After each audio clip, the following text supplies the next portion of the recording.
नमस्कार। आज की खास मुलाकात में हमारे साथ मेहमान के रूप में उदयपुर वाटी के युवा नेता संदीप सैनी जी हैं। जिस प्रकार से हम बात करें कि उदयपुर वाटी में पूरी तरीके से उनकी सक्रियता नजर आ रही है, लेकिन जिस प्रकार से हम बात करें कि संदीप सैनी जी देश की राजनीति में कुछ ज्यादा सक्रिय हमें नजर आते हैं। हम पिछले कई सालों की बात करें तो आप भी सोशल मीडिया के जरिए देख रहे हैं। जिस प्रकार से हम बात करें कि केंद्रीय जो नेता है, केंद्रीय जो मंत्री हैं, हम बात करें बिहार के मुख्यमंत्री नीतीश कुमार है, उपेंद्र कुशवाहा है, शरद यादव जी हैं, इनके साथ संदीप सैनी जी की जो कुछ सक्रियता है वो कुछ ज्यादा हमें देखने को मिल रही है। तो कहीं ना कहीं हम बात करें कि उदयपुर वाटी के अलावा हम बात करें कि देश की राजनीति में संदीप सैनी जी की सक्रियता कुछ ज्यादा हमें देखने को मिली है। देखिए, कुछ ज्यादा उम्र भी नहीं हुई है संदीप सैनी जी की। छोटी उम्र में केंद्र के नेताओं से और केंद्र मतलब पूरे देश भर की राजनीति में ये सक्रिय रहे हैं। आज बातचीत करने की कोशिश करेंगे पूरे एक्सक्लूसिव इंटरव्यू में। और वीडियो को अंत तक देखते रहेगा। क्या इनकी पृष्ठभूमि रही है, कहाँ से कहाँ तक का सफर, कैसे इन्होंने तय किया, पूरी बातचीत करने की कोशिश करेंगे। संदीप जी नमस्कार। नमस्ते साहब, नमस्ते। संदीप जी, सबसे पहला मेरा क्वेश्चन ये रहेगा आपसे कि जिस प्रकार से हम बात करें, आप उदयपुर वाटी में पूरी तरीके से सक्रिय हैं, लेकिन जिस प्रकार से हम बात करें कि पिछले काफी सालों से हम देख रहे हैं कि आप देश की राजनीति में सक्रिय रहे हैं, क्या कुछ कहना चाहिए? देखो, देश की राजनीति में मैं 2010 में नीतीश कुमार जब बिहार के मुख्यमंत्री थे, माननीय नीतीश कुमार जी ने मुझे राजस्थान का दायित्व सौंपा। उस टाइम पे मैं जनता दल युवा का प्रदेश अध्यक्ष नीतीश जी ने मुझे बढ़ाया। पूर्व कैबिनेट मंत्री और राजस्थान के चाणक्य कहे जाने वाले चंद्रराज सिंह जी मेरे जनता दल यू के राष्ट्रीय महासचिव थे। उन्होंने फिर मेरे को मेरी कार्यशैली देख के राजस्थान प्रदेश के प्रदेश अध्यक्ष का दायित्व सौंपा। शरद यादव जी उस टाइम पे राष्ट्रीय अध्यक्ष हुआ करते थे। शरद यादव जी के आदेशानुसार और चंद्रराज सिंह जी के मार्गदर्शन में सहयोग से राजस्थान में एक भ्रष्टाचार की शव यात्रा मैंने पूरे प्रदेश में निकाली थी। यात्रा का इतना असर हुआ कि मुझे राजस्थान के जनता दल यू का प्रदेश अध्यक्ष बनने का सौभाग्य मिला।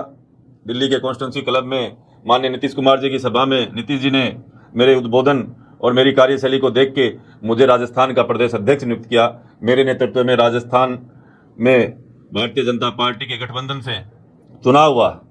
चुनाव होने के बाद में पटना के गांधी मैदान में माननीय उपेंद्र कुशवाहा जी ने एक बड़ी रैली की। एनडीए के समर्थन में हमने रैली की। मैं जनता दल यू से इस्तीफा देके, उस टाइम पे मैं राष्ट्रीय महासचिव था, प्रभारी था। उत्तर प्रदेश, बिहार और राजस्थान तीन प्रदेशों का मैं प्रभारी था। प्रभारी रहते हुए मैंने इस्तीफा देके राष्ट्रीय लोक समता पार्टी जो उपेंद्र कुशवाहा जी ने पटना के गांधी मैदान से घोषणा करके बनाई थी, मैं राजस्थान का प्रदेश अध्यक्ष फिर बना उपेंद्र कुशवाहा जी की पार्टी में। और हम एनडीए में नरेंद्र मोदी जी की कैबिनेट में उपेंद्र कुशवाहा जी केंद्रीय मानव संसाधन राज्य मंत्री का दायित्व निर्वाह कर रहे थे। निर्वाह करते हमने 5 साल देश की राजनीति में, और मुझे उपेंद्र कुशवाहा जी और नरेंद्र मोदी जी के आशीर्वाद से देश के हर कोने में जाने का मौका मिला। देश का पीड़ित शोषित वर्ग था, उसको जगाने का काम 14 से लेकर 19 तक हमने नरेंद्र मोदी जी की सरकार में किया। तो संदीप सैनी जी, जिस प्रकार से हम बात करें कि आप देश की राजनीति में पूरी तरीके से सक्रिय रहे हैं, लेकिन अब पिछले दिनों से देखें तो हम बात करें कि उदयपुर वाटी की राजनीति में, और हम बात करें कि राजस्थान की राजनीति में आप पूरी तरीके से सक्रिय नजर आ रहे हैं। लेकिन जिस प्रकार से बात करें कि उदयपुर वाटी में आपकी सक्रियता है, तो क्या इस बार आपने उदयपुर वाटी से चुनाव लड़ने का मानस बना रखा है? उदयपुर वाटी से आप चुनाव लड़ेंगे? देखो, ऐसा है कि देश की राजनीति में मैं सक्रिय था और सक्रिय हूं भी। राज सवाल उदयपुर वाटी से चुनाव लड़ने का, आप सबको, पूरे राजस्थान वासियों को पता होगा कि 14 और 15 तारीख का शिव मंदिर के प्राण प्रतिष्ठा का कार्यक्रम था। उदयपुर वाटी की घिनौनी राजनीति करने वाले यहाँ के लोकल राजनेताओं ने मेरे कार्यक्रम में बाधा पहुंचाने की कोशिश की। इसलिए, और मैं झुंझुनू जिले का ही रहने वाला हूँ, बांडिया नड़ा का रहने वाला हूँ। काफ़ी सालों से मैं इन चीज़ों को नोट तो कर रहा था, पर मैंने कहा अपन देश की राजनीति में सक्रिय हैं, इसलिए अपने को यहाँ की राजनीति में ज़्यादा इंटरेस्ट नहीं है। जब मैंने कार्यक्रम किया, इन लोगों ने पूरी कार्यक्रम को खराब करने का पुरजोर प्रयास किया, दोनों ही पार्टियों के नेताओं ने। तब मैंने ये निर्णय लिया कि मुझे उदयपुर वाटी में पिछड़ा अति पिछड़ा, मेरी 36 कौम के लोग, जिन लोगों को इन लोगों ने किसी को केस मुकदमे में फंसा रखा है, किसी की ज़मीनों पे कब्जा कर रखा है, हजारों बीघा ज़मीन जो मंदिर माफिक है, जो चारागाह भूमि है, काफ़ी ज़मीनों पे इन लोगों ने कब्जा कर रखा है।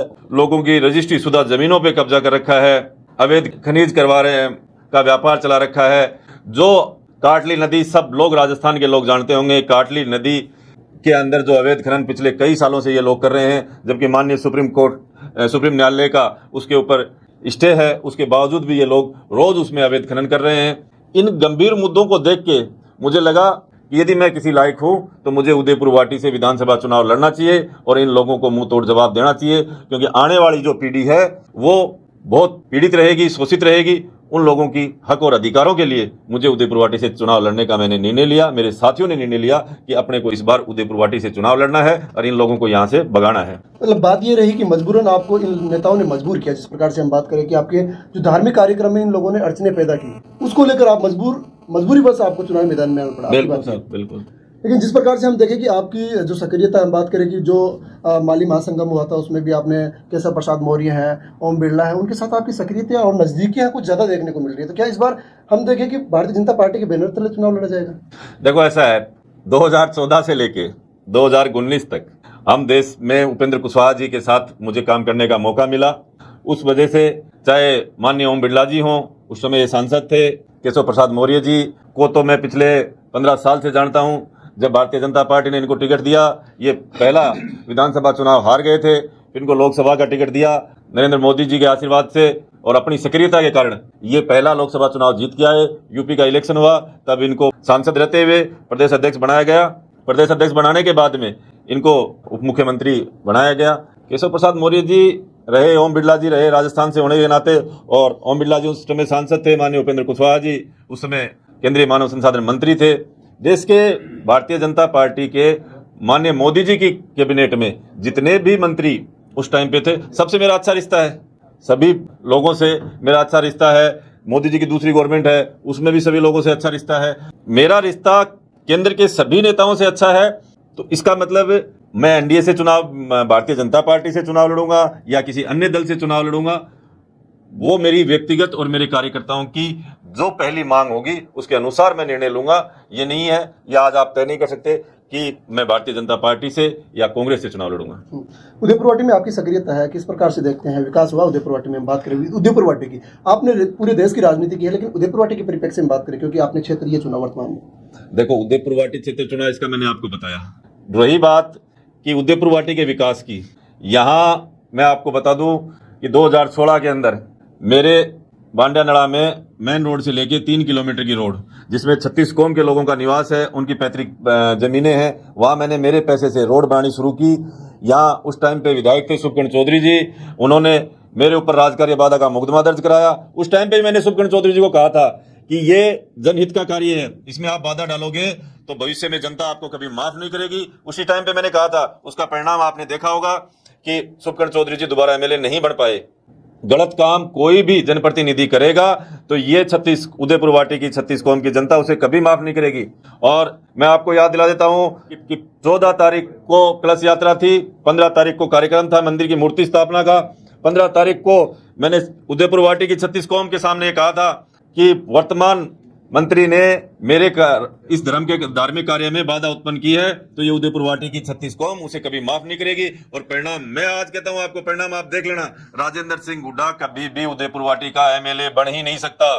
मेरे को कई लोगों ने कहा, क्षेत्र में जाते हैं, कई लोगों ने कहा कि साहब वो बाहुबली है, वो माफिया है, उसके कार्यकर्ता बहुत मजबूत हैं। मैं आज आपके चैनल के माध्यम से ये कह देना चाहता हूं, ना ही तो वो बाहुबली है, ना ही उसके पास कोई कार्यकर्ता बचा है। जो अवैध खनन उसने किए हैं, जो लोगों के घरों पे उसने स्टे लाए हैं, जिन लोगों का उसने हत्याएं करवाई हैं, यही कार्य उसने किया है। मैं कहता हूं भगवान से डरना चाहिए आदमी को, और ये परिणाम उदयपुरवाटी की 36 कौम उसको इस बार दिखा देगी। रही बात सुखकर्ण जी चौधरी की, सुखकर्ण जी ने का जो इस जनता के साथ लूटखोर सुखकर्ण जी ने की थी, उसका परिणाम सुखकर्ण जी को इस उदयपुरवाटी की जनता ने पिछले चुनाव में दे दिया था। आज उदयपुरवाटी की आप बात करते हो, सुखकर्ण चौधरी जी चाहे राजेंद्र हुड्डा जी, उनके कार्यकर्ता भी मीडिया के माध्यम से इसको सुनेंगे। मैं उनको भी कह देता हूं, सही समय है, सही निर्णय लेना।